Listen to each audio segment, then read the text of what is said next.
Како што руската инвазија врз Украина влегува во 16-тиот месец, западните војни лидери ветија дека е на пат поголема поддршка за Украина, со повеќе муниција за копнената и воздушната одбрана на Украина и нов план за скапа обука со борбените авиони F-16. Меѓународните напори ќе бидат предводени од Данска и Холандија. This costs money. And not every country has... Ова е скапо и не секоја земја има F-16 и не може да придонесе со обука или нивно одржување, но тие можат да обезбедат парична помош. Највисокиот американски воен офицер генерал Марк Мили се обиде да ги ублажи очекувањата поради возбудата околу најавените F-16. There are no magic weapons.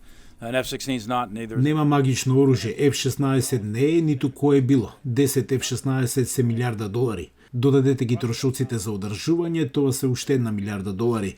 Значи зборуваме за 2 милиарди долари за 10 авиони. Русите имаат 1000 борци од 4-та и 5-та генерација.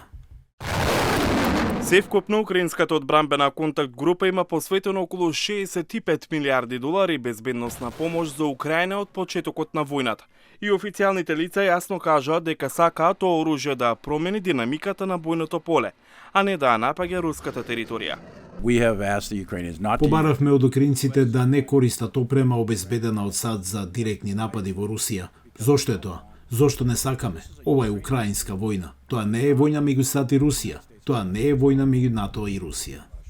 Руските власти рекоа дека борбените авиони F-16 ќе го покренат прашањето за вмешаноста на НАТО и ризикот од нуклеарна апокалипса. Исто така рекоа дека во прекограничниот напад на руска територија оваа недела е користено оружје испорачено од САД, тврдење што Пентагон вели дека го разгледува. Одговорноста ја презедоа руските паравојни групи против Кремљ, а Украина негираше вмешаност во нападите.